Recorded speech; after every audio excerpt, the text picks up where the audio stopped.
అందరు నమస్కారం.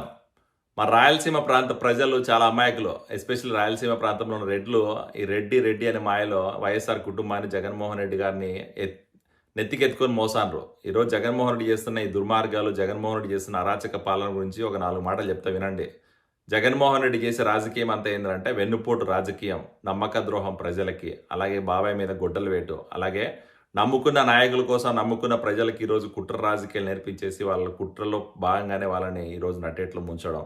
అలాగే ఈరోజు ఇంకా చెప్పుకుంటూ పోతే పాదయాత్ర పేరుతో సానుభూతి పొంది అలాగే సానుభూతి ఓట్లతో గద్దెనెక్కి ఈరోజు మళ్ళీ ఉచిత పథకాల మాయలో జనాల్ని మభ్యపెట్టే ప్రయత్నం చేస్తున్న ఈ జగన్మోహన్ రెడ్డిని ఇప్పటికి కూడా మీరు గమనించి ఆయన క్యారెక్టర్ ఏదో తెలుసుకోలేకపోతే మనంత మూర్ఖులు ఇంకోరు ఉండరని చెప్పి కూడా నేను చెప్తున్నా.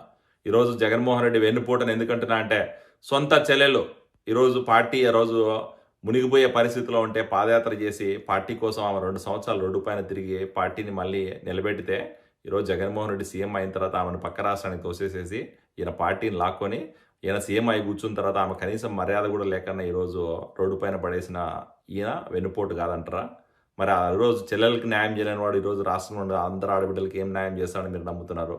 ఈరోజు సొంత చెల్లెలే రోడ్డుపైకి వచ్చి జగన్మోహన్ రెడ్డి ఒక నేరస్తుడు, జగన్మోహన్ రెడ్డి నాకు అన్యాయం చేసినాడు, జగన్మోహన్ రెడ్డి నా ఆస్తులు లాక్కున్నాడు, జగన్మోహన్ రెడ్డి నా ఫ్యామిలీ మీద అటాక్ చేస్తున్నాడని చెప్పి రోడ్డుపైకి వచ్చి ఏడుస్తున్న పరిస్థితి చూస్తూ ఉంటే కూడా మీకు కనీసం జగన్మోహన్ రెడ్డి క్యారెక్టర్ ఏంది అర్థం కావట్లేదంటే మీరు ఎంత అమాయకులు అర్థం చేసుకోవాలా.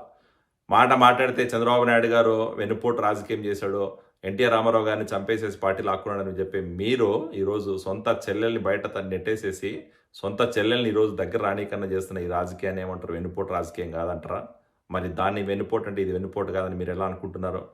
ఇంకా రెండో మాట, ఈరోజు ప్రజలకి నమ్మక ద్రోహం ఎందుకు చేశాను అంటున్నా అంటే ఆ రోజు ఓట్ల కోసం అడ్డమైన హామీలు ఇచ్చాడు. రాష్ట్రాన్ని అభివృద్ధి పథంలో తీసుకెళ్తాను, రాష్ట్రంలో అభివృద్ధి కావాల్సిన నిధుల కోసం సెంట్రల్ గవర్నమెంట్తో ఫైట్ చేస్తాను, పోలవరం ప్రాజెక్ట్ ఫినిష్ చేస్తాను, అలాగే రాష్ట్రానికి కావాల్సిన నిధుల గురించి స్పెషల్ స్టేటస్ గురించి ఫైట్ చేస్తానని చెప్పి గద్దెనెక్కి ఈరోజు కేవలం స్వార్థ ప్రయోజనాల కోసం ఆయన కేసుల నుంచి బయటపడడం కోసం ఆయన స్వలాభం కోసం రాష్ట్రాన్ని తాకట్టు పెట్టేసేసి రాష్ట్రంలో ఉన్న ఆస్తులన్నీ కూడా ఈరోజు తాకట్టు పెట్టి ఉచిత పథకాల మాయల ప్రజలను మభ్యపెడుతున్న ప్రయత్నం చేస్తున్న మాట నిజం కాదంటారా?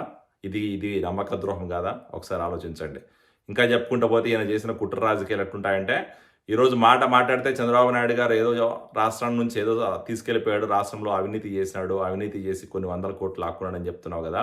మరి ఈరోజు గడిచిన 4.5 సంవత్సరం నుంచి మీరు చేసిన 6,50,000 కోట్లు ఎక్కడికి పోయినాయి? మీరు చెప్తున్న 2,50,000 కోట్ల స్కీమ్లో పోతే మిగతా 4 లక్షల కోట్లు ఎక్కడ పోయినాయి? ఎంత మీరు అవినీతి చేసినట్టు కదా. డెవలప్మెంట్స్ ఉన్నాయి. ఈరోజు రాష్ట్రంలో ఎక్కడ ఒక రోడ్ వేసిన చరిత్ర కానీ, ఒక ప్రాజెక్ట్ కట్టిన చరిత్ర కానీ, ఒక వాటర్ ట్యాంక్ కట్టిన చరిత్ర కానీ, ఒక డ్రైనేజ్ సిస్టమ్ డెవలప్ చేసిన చరిత్ర కానీ, ఒక రోడ్ వేసిన చరిత్ర కానీ మీకు లేదే. మరి ఈరోజు మీరు చెప్తున్న 6 లక్షల కోట్లలో 2,50,000 కోట్లు పోతే 4 లక్షల కోట్ల డబ్బులు ఎక్కడ పోయినాయి అంటే ఈరోజు ఆ డబ్బులన్నీ మీరు తిన్న మాట మీరు చేసిన అవినీతి కాదంటారా? ఈరోజు ప్రజలకు నమ్మక ద్రోహం చేసి ప్రజలకు మాయమాటలు చెప్పి ఓట్లు వేయించుకున్నావు. ఆ రోజు ప్రజల అభివృద్ధి పథంలో రాష్ట్రం వెళ్తుంది, రాష్ట్రానికి పెట్టుబడులు వస్తాయి, రాష్ట్రంలో కంపెనీలు తీసుకొస్తాను, మీ బిడ్డలకి ఉద్యోగాలు చూపిస్తానని చెప్పి ఈరోజు వాలంటరీ పోస్టులు ఇచ్చి వాళ్ళకి 5,000 జీతం ఇచ్చి వాళ్ళని రోడ్డు పైన మీ ఇంట్లో బంటుల్లాగా పని చేసుకుంటున్న మాట నిజం కదా. అది నమ్మక ద్రోహం కదా జగన్మోహన్ రెడ్డి. ఈరోజు నీ పార్టీని నమ్ముకొని నువ్వు అధికారంలోకి వస్తే ఏదో ఉద్ధరిస్తామని చెప్పి నీ పార్టీ కోసం పనిచేసిన నాయకుల్ని నట్టేట్లో ముంచి ఈరోజు ఆ పార్టీ నాయకులు ఈరోజు ఏం చేయాలో అర్థం కాక అట మింగలేక చస్తున్నారు వాళ్ళు. అనగలేక మింగలేక అంటారు, ఏదో సామెతలాగా ఉంది పరిస్థితి. సో ఇవన్నీ నమ్మక ద్రోహం కదా. సో కుట్ర రాజకీయాలు, అవినీతి ఆరోపణలు, అవినీతి చేయని వాళ్ళ మీద బురద జల్లి అవినీతి అని చెప్పి మరక చూపించి వాళ్ళని భయపెట్టి ఈరోజు రాష్ట్రంలో రాజకీయం చేయాలనుకుంటున్న నీ రౌడీజానికి చరణగీతం పాడే సమయం దగ్గరలోనే వచ్చింది. నువ్వు ఎన్ని మాటలు చెప్పినా, ఎన్ని భయభ్రాంతులు గురిపెట్టాలని ట్రై చేసినా, ఎన్ని దొంగ హామీలు ఇచ్చినా, ఎంతమంది ప్రజలకు నువ్వు ఉచిత పథకాల మాయలో భ్రమపెట్టాలని చూసినా కూడా ప్రజలందరూ నువ్వు చేస్తున్న నీచ రాజకీయం చూస్తున్నారు. ఖచ్చితంగా నీకు ఇంకొక 2 నెలల గుణపాఠం మీద చెప్తారు. నీకు నీ పార్టీకి భూస్థాపితం అవ్వడం అయితే ఖచ్చితంగా జరుగుతుంది జగన్మోహన్ రెడ్డి. Thank you.